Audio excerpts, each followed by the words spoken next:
This video is sponsored by Squarespace.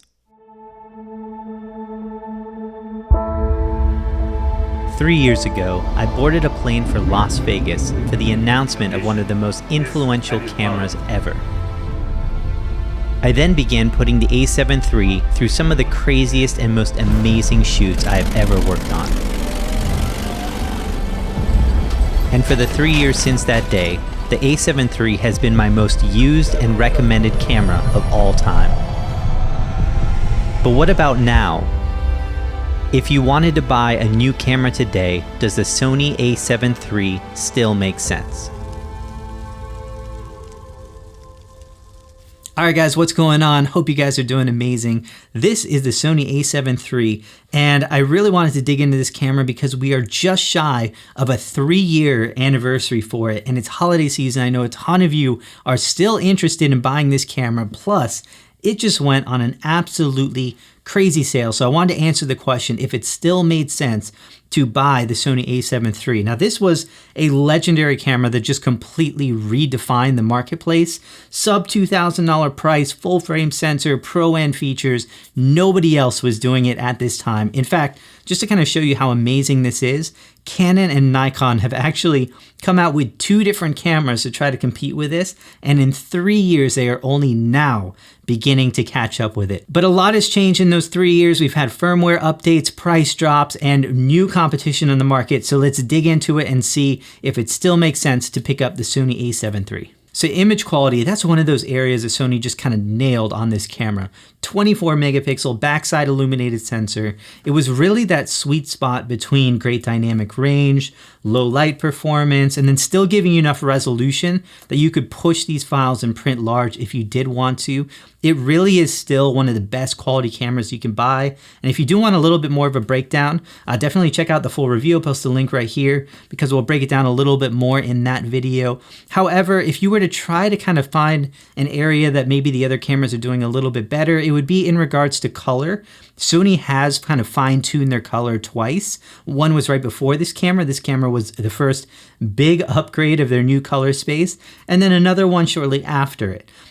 Each one of those times, the color has kind of improved a little bit, and so some of the other cameras just come out a little bit more pleasing straight out of camera. Now, anyone who says that this is a big negative is probably being way too harsh. The camera edits extremely well, files look amazing. I've shot so much with this camera, but Canon and Nikon and even Sony's newer cameras just have a little bit better look straight out of camera. Now the A7 III was really the first camera to just kind of blow away the DSLR, and it did that because of autofocus. This camera had face tracking, eye tracking, some of the best autofocus performance you would have seen in any camera, and then it did it all while focusing on 93% of the frame, which was just unheard of at the time, which basically means no matter where in that screen your subject is, this camera can focus on it, and still it remains the best autofocus performance compared to a lot of other cameras on the market. In fact, in the last 3 years, there are a couple of things that have changed. This camera actually got better. It has better eye auto tracking, and then it also had the ability to autofocus on a lot of pets like dogs and cats. However, a lot of other cameras have started to catch up to this technology right here. I still think that the A7 III holds its own in every area except one, and that is going to be tap subject tracking. So if you just want to tap on the screen, select your subject, and have it track it across the frame, this is kind of the weakest area for the Sony A7 III. You do have to put it into a separate autofocus mode. You have to tap on the screen, select the subject, and then hold on to the button in order to allow it to continuously track that subject.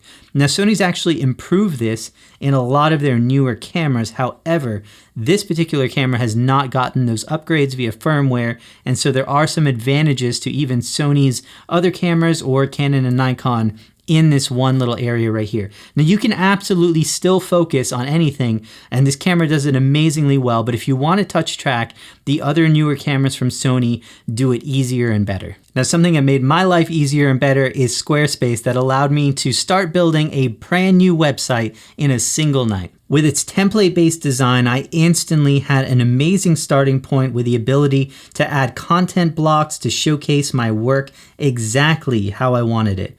They also have the ability to search for images directly, which will help you get started, and support for animations and other design elements to really showcase your work at the next level. So go ahead and check it out. It is completely free to start working and building a brand new website. Use coupon code LEARNINGCameras when you have something awesome, and you can go live with that site today. Now, the A7 III is actually built really well. Mine has endured quite a bit over the last 3 years and handled it like a champ. You have overall a very professional body to it, a lot of professional dials and features, and then also a ton of customization, which I love.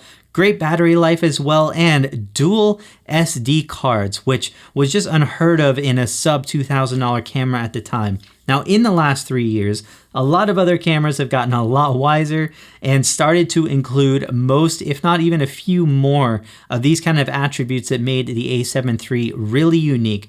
Now, the A7 III really still holds its own, except for one area, and that is going to be the screen. That's probably the weakest point of this camera. Not only is it not my favorite to actually look at, but it is also very laggy when you do touch autofocus on it. It doesn't drag really well. And then also, you can't access any of the menu items straight from the touchscreen. And in fact, it just kind of feels, the whole camera kind of feels a little bit laggy in certain areas.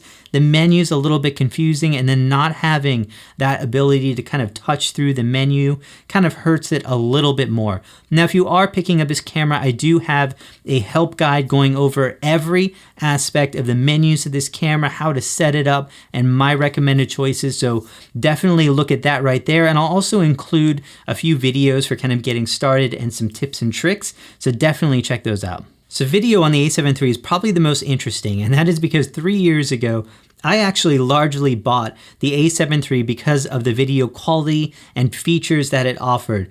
However, 3 years later, things are a little bit different, and even Sony's kind of baby brother, Sony A7C, is actually a little bit better than the A7 III. And I actually made a video on that, so go ahead and check that out. But if you're a video shooter, that would be the better Sony for you. Now, it's not that this camera has gotten any worse, but it also hasn't benefited much from the recent firmware upgrades. And so Sony's newer cameras have, and also a lot of other cameras are starting to catch up. So now Canon's R6 and Nikon's Z6 II both can shoot 4K 60. They also have better image stabilization, and then they also have eye autofocus in video mode, for example. And so a lot of those features are making them look a little bit better. Now, if you're a photographer who just occasionally shoots some video on it, the A7 III is absolutely amazing. I bought it for video. It's still incredible. I have shot so many awesome projects on this camera right here.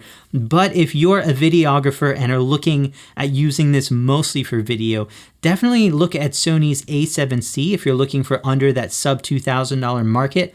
Or I think the competition is going to offer some very compelling options. So what else is out there other than the A7 III? Well, quite a bit actually in recent time. Now, if you're a photographer and want to beat the Sony A7 III for around the same price, that's going to be pretty difficult. However, Canon's R6 and the Nikon Z6 II are probably going to be your closest bets to pulling those off. Now, keep in mind, when you do buy a camera, it's kind of an entire ecosystem, and Sony definitely has the most exhaustive list of native lenses that don't need an adapter out for it. Plus, you do have a lot of inexpensive options from Tamron and Sigma. So if you want some alternative, Sony is definitely going to be the best choice with the biggest amount of options on there. Now, if you're looking for straight up quality and features, Canon's R6 and Nikon Z6 II have really caught up and even enhanced some of their features a little bit in recent time. However, there definitely is a price gap now that the Sony A7 III is on that crazy sale, which I'll post below. And if you're looking at getting this camera, you're talking about over like $600-800 for the Canon R6, more expensive in this camera. Probably not worth it. Now, Nikon Z6 II is going to be close. However, even for the difference in price, I think for photos, the A7 III is going to still hold its own and going to be a very good camera for you to buy even now. Now, if you're a video shooter, the options are a little bit different. A lot of other cameras have really exceeded what we can get on the Sony, and there's even a couple other options I would throw in there, like Fuji's X-T4 or the Panasonic S1. Those are all great video options that have photo capabilities as well. Now, I will say that having like Nikon Z6 II with 4K 60, better IBIS, eye autofocus in video, those are going to be some tempting upgrades to the A7 III for video, or even Sony's baby A7C is going to be a little bit better in a lot of areas. So definitely consider those cameras instead if you are looking for mostly a video shooter on there. However, feel free to ask me any questions that you want below on gear. I'm happy to help out. Hit me up on Instagram to DM me there, and we'll have a good time chatting about some gear. Hope you guys are doing amazing. This is a crazy time out right there. But keep in mind, gear isn't everything. So keep learning, keep creating, and I'll see you soon in a new video.